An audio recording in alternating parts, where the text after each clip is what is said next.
ନମସ୍କାର ବନ୍ଧୁଗଣ। ଆଜି 10 ମାର୍ଚ୍ଚ 2025 ସୋମବାର ଓ ଆଜି ମୁଁ ଆପଣଙ୍କ ପାଇଁ ନେଇ ଆସିଛି ଦେଶ ବିଦେଶର କିଛି ଗୁରୁତ୍ୱପୂର୍ଣ୍ଣ ଖବର। ତେଣୁ ଚାଲନ୍ତୁ ସେଗୁଡ଼ିକ ଉପରେ ନଜର ପକାଇବା। ନମ୍ବର 1, ଆଜି ଆନ୍ଦୋଳନକୁ ଓହ୍ଲାଇବେ ଶିକ୍ଷକ ଓ କର୍ମଚାରୀ। ଅନୁଦାନ ଯୋଗ୍ୟ ସ୍କୁଲ ଓ କଲେଜକୁ ଅନୁଦାନ। ରାଜ୍ୟର ସମସ୍ତ ନୂତନ ଅନୁଦାନ ପ୍ରାପ୍ତ ସ୍କୁଲ ଓ କଲେଜକୁ ଚାକିରି ସର୍ତ୍ତାବଳୀ ପେନ୍ସନ୍ ପ୍ରଦାନ। 2004ରୁ 2013 ମଧ୍ୟରେ ନିଯୁକ୍ତି ଚୁକ୍ତିଭିତ୍ତିକ ଶିକ୍ଷକଙ୍କୁ 6ଟି ନ୍ୟାସନାଲ ଇନକ୍ରିମେଣ୍ଟ ସହ ବରିଷ୍ଠତା ପ୍ରଦାନ ଆଦି ଦାବି ନେଇ ଆଜି ଆନ୍ଦୋଳନକୁ ଓହ୍ଲାଇବ ଓଡ଼ିଶା ସ୍କୁଲ କଲେଜ ଶିକ୍ଷକ ଓ କର୍ମଚାରୀ ସମନ୍ୱୟ ସମିତି। ଲୟର ପିଏମ୍ଜିରେ ବିଶାଳ ସମାବେଶ କରାଯିବ ବୋଲି କୁହାଯାଇଛି। ନମ୍ବର 2, ଭୁବନେଶ୍ୱରରୁ 10 ବାଂଲାଦେଶୀ ଗିରଫ। ବାଂଲାଦେଶ ନୋଟ୍ ସହ ନକଲି ଆଧାର କାର୍ଡ ଜବତ। ଭୁବନେଶ୍ୱରରୁ 10 ବାଂଲାଦେଶୀ ଗିରଫ। ବେଆଇନ ଅନୁପ୍ରବେଶ ନେଇ ଭୁବନେଶ୍ୱର ରେଳ ଷ୍ଟେସନରୁ ଗିରଫ କରି କୋର୍ଟ ଚାଲାଣ କରିଛି ଏସ୍ଟିଏଫ୍। ଗିରଫଙ୍କ ମଧ୍ୟରେ ଜଣେ ନାବାଳକ ଓ ଏଜେଣ୍ଟ ରହିଛନ୍ତି। ଏଜେଣ୍ଟର ନାମ ମହମ୍ମଦ ହାସିମ ଓ ସେ ଏମାନଙ୍କୁ ବାଂଲାଦେଶରୁ ବେଆଇନ ଭାବେ ଭାରତ ଆଣିଥିଲା। ମାର୍ଚ୍ଚ 5 ତାରିଖରେ ଏମାନଙ୍କୁ ଭାରତରେ ପ୍ରବେଶ କରାଇବା ପରେ ଆସାମରେ ରଖିଥିଲା। ନମ୍ବର 3, ପୂର୍ବତନ ମନ୍ତ୍ରୀ ଅନନ୍ତ ଦାସଙ୍କ ବିୟୋଗରେ ମୁଖ୍ୟମନ୍ତ୍ରୀଙ୍କ ଶୋକ। ପୂର୍ବତନ ମନ୍ତ୍ରୀ ଅନନ୍ତ ଦାସଙ୍କ ବିୟୋଗରେ ମୁଖ୍ୟମନ୍ତ୍ରୀ ଶ୍ରୀ ମୋହନ ଚରଣ ମାଝୀ ଗଭୀର ଶୋକ ପ୍ରକାଶ କରିଛନ୍ତି। ଏକ ବାର୍ତ୍ତାରେ ମୁଖ୍ୟମନ୍ତ୍ରୀ କହିଛନ୍ତି ଯେ ସ୍ୱର୍ଗତ ଦାସ ଜଣେ ଲୋକପ୍ରିୟ ଜନନେତା ଓ ଦକ୍ଷ ପ୍ରଶାସକ ଥିଲେ। ମନ୍ତ୍ରୀ ଓ ବିଧାୟକ ଭାବେ ସେ ରାଜ୍ୟର ଓ ବାଲେଶ୍ୱର ଅଞ୍ଚଳର ବିକାଶ ପାଇଁ ନିଜର ଗୁରୁତ୍ୱପୂର୍ଣ୍ଣ ଯୋଗଦାନ ରଖି ଯାଇଛନ୍ତି। ନମ୍ବର 4, ପ୍ରଚଣ୍ଡ ରୌଦ୍ରତାପ, ଏହି 6ଟି ଜିଲ୍ଲାକୁ ସତର୍କ ଜାରି। ଆହୁରି 3 ଡିଗ୍ରୀରୁ 5 ଡିଗ୍ରୀ ବଢ଼ିବ ତାପମାତ୍ରା। ପ୍ରଚଣ୍ଡ ରୌଦ୍ରତାପ ନେଇ ସତର୍କ କରାଇଲା ଏସ୍ଆର୍ସିଙ୍କ ଅଫିସ। ଆଭ୍ୟନ୍ତରୀଣ ଓଡ଼ିଶାରେ 3ରୁ 5 ଡିଗ୍ରୀ ତାପମାତ୍ରା ବଢ଼ିବା ସମ୍ଭାବନା ରହିଛି। ଏଥିପାଇଁ ଆଭ୍ୟନ୍ତରୀଣ ଓଡ଼ିଶାର 6 ଜିଲ୍ଲାର ଜିଲ୍ଲାପାଳଙ୍କୁ ସତର୍କ କରାଯାଇଛି। ସୁନ୍ଦରଗଡ଼, ଝାରସୁଗୁଡ଼ା, ସମ୍ବଲପୁର, ସୋନପୁର, ବୌଦ୍ଧ, ବଲାଙ୍ଗୀର ଜିଲ୍ଲାରେ ପ୍ରଚଣ୍ଡ ରୌଦ୍ରତାପନ ନେଇ ଆଗୁଆ ସତର୍କତା ଦିଆଯାଇଛି। ନମ୍ବର 5, ଭାରତ ଆଗରେ ଆତ୍ମସମର୍ପଣ, ଆତଙ୍କବାଦୀଙ୍କ ନାଁ ଶୁଣି ଥରୁଛି ପାକିସ୍ତାନ। ପାକିସ୍ତାନର ସୁରକ୍ଷା ବାହିନୀ ଏବଂ ସେନା ଉପରେ ଆତଙ୍କବାଦର ତାଣ୍ଡବ କ୍ରମାଗତ ଭାବରେ ବୃଦ୍ଧି ପାଇବାରେ ଲାଗିଛି। 2025 ବର୍ଷର ପ୍ରଥମ 2 ମାସରେ ସୁରକ୍ଷା ବାହିନୀର କର୍ମଚାରୀଙ୍କ ମୃତ୍ୟୁ ସଂଖ୍ୟାରେ 143% ଭୟଙ୍କର ବୃଦ୍ଧି ରେକର୍ଡ କରାଯାଇଛି। ବିଶେଷ କରି ପାକିସ୍ତାନ ନିଜକୁ ଉପସାଗରୀୟ ଦେଶ ଏବଂ ମୁସଲିମ ରାଷ୍ଟ୍ରଗୁଡ଼ିକ ମଧ୍ୟରେ ସୁରକ୍ଷା ବାହିନୀର ମହାଶକ୍ତି ବୋଲି ଦାବି କରି ଆସୁଛି। ନମ୍ବର 6, ଚୋରା ବାଲିଘାଟରେ ଚଢ଼ାଉ, 139 ଗାଡ଼ି ଜବତ, 123 ଗିରଫ। ରାଜ୍ୟର ବିଭିନ୍ନ ଜିଲ୍ଲାରେ ଥିବା ଚୋରା ବାଲିଘାଟରେ ପୋଲିସର ସ୍ୱତନ୍ତ୍ର ଟିମ୍ ଚଢ଼ାଉ କରି ବିଭିନ୍ନ ସ୍ଥାନରୁ ମୋଟ 139ଟି ଗାଡ଼ି ଜବତ କରିଛି। ଗାଡ଼ି ମଧ୍ୟରେ ଟ୍ରାକ୍ଟର, ଟ୍ରକ୍, ଟିପର ଓ ହାଇୱା ରହିଛି। ଏଥିସହ 123 ଜଣଙ୍କୁ ଗିରଫ କରିଛି। ରାଜ୍ୟରେ ଚୋରାବାଲି ମାଫିଆଙ୍କ ବିରୋଧରେ କଡ଼ା କାର୍ଯ୍ୟାନୁଷ୍ଠାନ ଗ୍ରହଣ କରିବାକୁ ରାଜ୍ୟ ଆରକ୍ଷୀ ମହାନିର୍ଦ୍ଦେଶକ ଯୋଗେଶ ବାହାଦୁର ଖୁରାନିଆ ନିର୍ଦ୍ଦେଶ ଦେଇଛନ୍ତି। ଏହି ପରିପ୍ରେକ୍ଷୀରେ ରବିବାର ରାଜ୍ୟରେ ପୁଲିସ ପକ୍ଷରୁ ବାଲିଘାଟରେ ଚଢ଼ାଉ ଜାରି ରହିଛି। ନମ୍ବର 7, ପିଲା ଚୋରି କରିବାକୁ କରିଥିଲା ଚେଷ୍ଟା, ଧରାପଡ଼ିଲା ମହିଳା ଅଭିଯୁକ୍ତ। ପିଲା ଚୋରି କରୁଥିବା ସମୟରେ ଧରାପଡ଼ିଲେ ଅଭିଯୁକ୍ତ ମହିଳା। ସୂଚନା ଅନୁସାରେ ଶେଖ୍ କମରୁଦ୍ଦିନଙ୍କ ସ୍ତ୍ରୀ ତୃତୀୟ ସନ୍ତାନ ପ୍ରସବ ପାଇଁ ଡାକ୍ତରଖାନାକୁ ଭର୍ତ୍ତି ହୋଇଥିଲେ। ଏହି ସମୟରେ 2 ସନ୍ତାନଙ୍କୁ ଶେଖ୍ ବେଡ଼ ପାଖରେ ରଖି ପରିସ୍ରା ପାଇଁ ଯାଇଥିଲେ। ସ୍ୱାମୀ ଶେଖ୍ ତେବେ ଫେରିବା ପରେ ବେଡ୍ ପାଖରେ ପିଲାଙ୍କୁ ପାଇ ନଥିଲେ। ଏନେଇ ସମ୍ପର୍କୀୟଙ୍କୁ ସୂଚନା ଦେଇଥିଲେ। ସବୁଆଡ଼େ ଖୋଜିବା ପରେ ଡାକ୍ତରଖାନାର ଚତୁର୍ଥ ମହଲାରେ ଜଣେ ଅପରିଚିତ ମହିଳା ପିଲାଙ୍କୁ ନେଇ ଯାଉଥିବା ଦେଖିବାକୁ ପାଇଥିଲେ।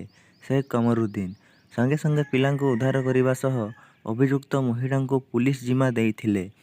ଅଭିଯୁକ୍ତ ମହିଳାଙ୍କ ନାଁ ସନ୍ଧ୍ୟାରାଣୀ ମହାନ୍ତି ଓ ସେ ରାସଗୋବିନ୍ଦ ଥାନା ଅନ୍ତର୍ଗତ ତୁଟାପଡ଼ା ଗ୍ରାମର ବୋଲି ଜଣାପଡ଼ିଛି।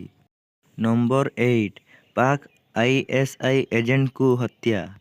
ପାକିସ୍ତାନୀ ଗୁଇନ୍ଦା ସଂସ୍ଥା ଆଇଏସ୍ଆଇର ଏକ ଏଜେଣ୍ଟକୁ ମୃତ୍ୟୁ ଅବସ୍ଥାରେ ଉଦ୍ଧାର କରାଯାଇଛି। ତାଙ୍କୁ ହତ୍ୟା କରାଯାଇଥିବା ଜଣାପଡ଼ିଛି। ତେବେ ତାଙ୍କୁ କିଏ ଓ କାହିଁକି ହତ୍ୟା କରିଛି ସେ ସମ୍ପର୍କରେ କୌଣସି ସୂଚନା ସାମ୍ନାକୁ ଆସିନାହିଁ।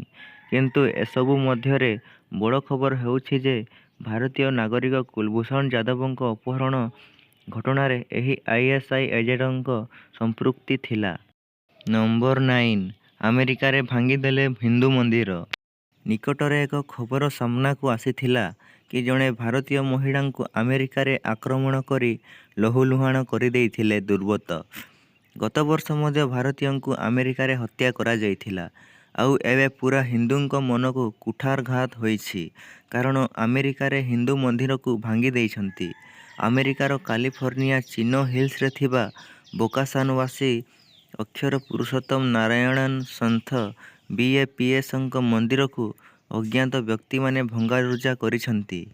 ନମ୍ବର 10 ମୁଖ୍ୟମନ୍ତ୍ରୀ କୃଷି ଉଦ୍ୟୋଗ ଯୋଜନାରେ 1 କୋଟି ଟଙ୍କା ପର୍ଯ୍ୟନ୍ତ ମିଳିବ ରିହାତି। ମୁଖ୍ୟମନ୍ତ୍ରୀ କୃଷି ଉଦ୍ୟୋଗ ଯୋଜନାରେ ଗାଈ, ମଇଁଷି କିମ୍ବା କୁକୁଡ଼ା ଫାର୍ମ କଲେ 1 କୋଟି ଟଙ୍କା ପର୍ଯ୍ୟନ୍ତ ରିହାତି ମିଳିବ। କେବଳ ସେତିକି ନୁହେଁ, ଚଳିତ ମାସ 1 ତାରିଖରୁ ପଶୁ ଚିକିତ୍ସା ପାଇଁ ଏଣିକି କୌଣସି ଦେୟ ଦେବାକୁ ପଡ଼ିବ ନାହିଁ ବୋଲି କହିଛନ୍ତି ମତ୍ସ୍ୟ ପ୍ରାଣୀ ସମ୍ପଦ ବିକାଶ ଏବଂ ଅଣୁ, କ୍ଷୁଦ୍ର ଓ ମଧ୍ୟମ ଉଦ୍ୟୋଗ ମନ୍ତ୍ରୀ ଗୋକୁଳାନନ୍ଦ ମଲ୍ଲିକ। ନମ୍ବର 11 ତୃତୀୟ ସନ୍ତାନ ହେଲେ ସରକାର ଦେବେ 50,000, ପୁଅ ହେଲେ ମିଳିବ ଗାଈ।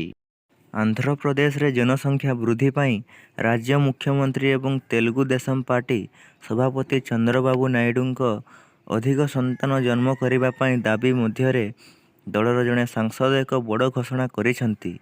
ଆନ୍ଧ୍ରପ୍ରଦେଶର ବିଜୟନଗରମ ଲୋକସଭା ଆସନର TDP ସାଂସଦ କାଲିସେଠି ଆପୋଲୋ ନାଇଡୁ ଘୋଷଣା କରିଛନ୍ତି, ତୃତୀୟ ସନ୍ତାନ ଜନ୍ମ କରୁଥିବା ପ୍ରତ୍ୟେକ ମହିଳାଙ୍କୁ 50,000 ଟଙ୍କା ଦିଆଯିବ। ଏହା ସହିତ ଯେଉଁ ମହିଳା ପୁଅ ଜନ୍ମ କରିବେ ତାଙ୍କୁ ଏକ ଗାଈ ମଧ୍ୟ ଉପହାର ଦିଆଯିବ। ନମ୍ବର 12 ରାଜ୍ୟରେ 2 ବର୍ଷରେ IT କ୍ଷେତ୍ରରେ ସୃଷ୍ଟି ହେବ 50,000 ନିଯୁକ୍ତି। ଆଗାମୀ ଦିନରେ ଓଡ଼ିଶା ହେବ ଦେଶର ପ୍ରମୁଖ IT ହବ୍।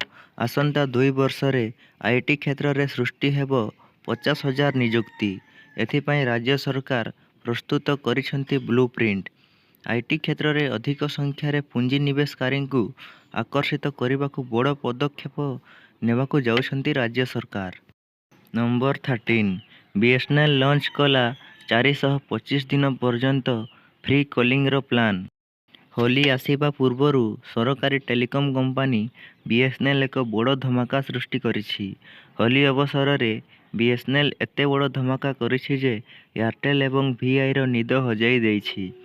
ଘରୋଇ ଟେଲିକମ୍ କମ୍ପାନୀଗୁଡ଼ିକ ସେମାନଙ୍କ ରିଚାର୍ଜ ପ୍ଲାନ୍ରେ ଗ୍ରାହକମାନଙ୍କୁ ସର୍ବାଧିକ 365 ଦିନର ଭ୍ୟାଲିଡିଟି ପ୍ରଦାନ କରୁଥିବା ବେଳେ ଏବେ BSNL 425 ଦିନର ଏକ ପ୍ଲାନ୍ ଆଣିଛି। ନମ୍ବର 14 ୟୁକ୍ରେନ ଶାନ୍ତି ଚୁକ୍ତି ପାଇଁ କଡ଼ା ସର୍ତ୍ତ ରଖିଲା ରୁଷ। ରୁଷ-ୟୁକ୍ରେନ ଯୁଦ୍ଧ ଆରମ୍ଭ ହେବାର 3 ବର୍ଷରୁ ଅଧିକ ସମୟ ବିତିଗଲାଣି। ୟୁକ୍ରେନକୁ ଆମେରିକା ସହାୟତା ପ୍ରତ୍ୟାହାର କରିବା ପରେ ମଧ୍ୟ ରୁଷର ଆଭିମୁଖ୍ୟ କଠୋର ରହିଛି। ଏଭଳି ସମୟରେ ରୁଷ ଓ ଆମେରିକା ମଧ୍ୟରେ ସାମାନ୍ୟ ଟଣାଟଣି ଦେଖିବାକୁ ମିଳିଛି। କ୍ରେମଲିନ୍ କହିଛି ଯେ ରାଷ୍ଟ୍ରପତି ପୁଟିନ ଶାନ୍ତି ଚୁକ୍ତି ପାଇଁ ପ୍ରସ୍ତୁତ ଅଛନ୍ତି, କିନ୍ତୁ କିଛି ସର୍ତ୍ତ ସହିତ। ଆଜି ରୁଷ କହିଛି ଯେ ୟୁକ୍ରେନର ଅଧିକୃତ ଅଞ୍ଚଳରୁ ରୁଷ କୌଣସି ପ୍ରତ୍ୟାହାର କରିବ ନାହିଁ ଏବଂ ଅନ୍ୟ ସର୍ତ୍ତ ମଧ୍ୟ ରହିବ। ନମ୍ବର 15 ତେଲେଙ୍ଗାନା ସୁଡ଼ଙ୍ଗ ଦୁର୍ଘଟଣା, 16ତମ ଦିନରେ ମିଳିଲା ମୃତଦେହ। ତେଲେଙ୍ଗାନା ସୁଡ଼ଙ୍ଗ ଦୁର୍ଘଟଣାର 16ତମ ଦିନରେ ଉଦ୍ଧାରକାରୀ ଦଳ ପ୍ରଥମ ମୃତଦେହ ପାଇଛନ୍ତି। ଶରୀରଟି ମେସିନ ଭିତରେ ଫସି ରହିଛି। ମୃତଦେହ ବାହାର କରିବା ପାଇଁ ମେସିନ କାଟିବା କାମ ଚାଲିଛି। ମାର୍ଚ୍ଚ 7 ତାରିଖରେ ସ୍ନିଫର କୁକୁରମାନଙ୍କୁ ସୁଡ଼ଙ୍ଗ ଭିତରକୁ ନିଆଯାଇଥିଲା। ଉଦ୍ଧାର ଅଧିକାରୀ କହିଛନ୍ତି ଯେ ମେସିନରେ ଫସି ରହିଥିବା ମୃତଦେହର କେବଳ ହାତ ଦେଖାଯାଉଥିଲା। ନମ୍ବର 16 5 ଟଙ୍କିଆ ଗୁଟ୍କାରେ 4 ଲକ୍ଷର କେଶର କେଉଁଠୁ ଆସିଲା? ବିଭ୍ରାନ୍ତିକାରୀ ବିଜ୍ଞାପନ ପାଇଁ ଫସିଲେ 3 ସୁପରଷ୍ଟାର। ବିବାଦ ଘେରରେ ଶାହରୁଖ ଖାନ, ଅଜୟ ଦେବଗନ ଓ ଟାଇଗର ଶ୍ରଫ। ଏକ ବିଜ୍ଞାପନ ଯୋଗୁଁ ଆଇନଗତ ସମସ୍ୟାରେ ପଡ଼ିଛନ୍ତି ଏହି ବଲିଉଡ୍ ସୁପରଷ୍ଟାର। ଜୟପୁର ଜିଲ୍ଲା ଉପଭୋକ୍ତା କମିଶନ ଭ୍ରାମକ ବିଜ୍ଞାପନ ଅଭିଯୋଗରେ 3 ତାରକାଙ୍କୁ ସମନ କରିଛି। ସେ ଶାହରୁଖ ଖାନଙ୍କୁ କେଶର ସ୍ୱାଦଯୁକ୍ତ ଗୁଟ୍ଖାକୁ ପ୍ରୋତ୍ସାହିତ କରୁଥିବା ବିଜ୍ଞାପନର ଅଭିଯୋଗର ଉତ୍ତର ମାର୍ଚ୍ଚ 19 ସୁଦ୍ଧା ଦେବାକୁ କହିଛନ୍ତି। ତାଙ୍କ ବ୍ୟତୀତ ଅଜୟ ଦେବଗନ ଟାଇଗର ଶ୍ରଫ ଏବଂ ଗୁଟ୍ଖା ନିର୍ମାଣକାରୀ କମ୍ପାନୀର ଅଧ୍ୟକ୍ଷଙ୍କୁ ମଧ୍ୟ ସମାନ ନୋଟିସ ପଠାଇଛନ୍ତି। ନମ୍ବର 17 ଏହି ଦିନଠୁ ଆରମ୍ଭ ପିଜି ନାମଲେଖା ଆବେଦନ ପ୍ରକ୍ରିୟା। ଜାଣନ୍ତୁ, ଆସନ୍ତା ଶିକ୍ଷାବର୍ଷ 2025-26 ପାଇଁ ସ୍ନାତକୋତ୍ତର ପିଜି ପାଠ୍ୟକ୍ରମରେ ନାମଲେଖା ପ୍ରକ୍ରିୟା 10 ତାରିଖରୁ ଆରମ୍ଭ ହେବ। ସ୍ନାତକୋତ୍ତର ନାମଲେଖା ପାଇଁ ଏକକ ପିଜି ପ୍ରବେଶିକ ପରୀକ୍ଷା ସିପେଟ୍ ପରୀକ୍ଷା କରାଯିବ। ଏଥିପାଇଁ ସୋମବାରଠାରୁ ନାମଲେଖା ଆବେଦନ ଆରମ୍ଭ ହେବ। ପିଜି ନାମଲେଖା ପାଇଁ ଏହି ସିରେଟ୍ ପରୀକ୍ଷାର ନିହାତି ଆବଶ୍ୟକ ବୋଲି କୁହାଯାଇଛି। ମେ ପ୍ରଥମ ସପ୍ତାହରେ ପରୀକ୍ଷା ଅନୁଷ୍ଠିତ ହେବ। ଜୁଲାଇ 10 ସୁଦ୍ଧା ପାଠପଢ଼ା ଆରମ୍ଭ ହେବ। ଏନେଇ ଶୁକ୍ରବାର ଉଚ୍ଚଶିକ୍ଷା ବିଭାଗ ପକ୍ଷରୁ ପ୍ରେସ୍ ବିଜ୍ଞପ୍ତି ଜଣାଇ ଦିଆଯାଇଛି। ନମ୍ବର 18 ପୁଣି ଅଶାନ୍ତ ମଣିପୁର, ଏକ ମୃତ୍ୟୁ 27 ଆହତ। ମଣିପୁରରେ ପୁଣି ଥରେ ବ୍ୟାପକ ହିଂସା ଦେଖାଦେଇଛି। କୁକି ସମ୍ପ୍ରଦାୟର ଆକ୍ରମଣରେ ଜଣଙ୍କର ମୃତ୍ୟୁ ହେବା ସହ 27 ଜଣ ସୁରକ୍ଷା କର୍ମଚାରୀ ଆହତ ହୋଇଛନ୍ତି। ଇମ୍ଫାଲ ଦିମାପୁର ରାଜରାସ୍ତାରେ ଏହି ଘଟଣା ଘଟିଥିବା ନେଇ ଖବର ମିଳିଛି। ତେବେ କେନ୍ଦ୍ର ଗୃହମନ୍ତ୍ରୀ ଅମିତ ଶାହା ମଣିପୁରରେ ଅବାଧ ବିଚରଣ ଉପରେ ଲାଗିଥିବା ରୋକ ଆଜି ହଟାଇବା ପରେ ଏହି ଘଟଣା ଘଟିଛି। ଏହି ଦୁର୍ଘଟଣା କାନପକପି ଜିଲ୍ଲାରେ ଏହି ଦୁର୍ଘଟଣା ଘଟିଥିବା ଜଣାପଡ଼ିଛି। ନମ୍ବର 19 ଆରସିବି ଆଇପିଏଲ୍ ଟ୍ରଫି ଜିତିପାରିବ ନାହିଁ, ଅମ୍ବାତି ରାୟୁଡୁ।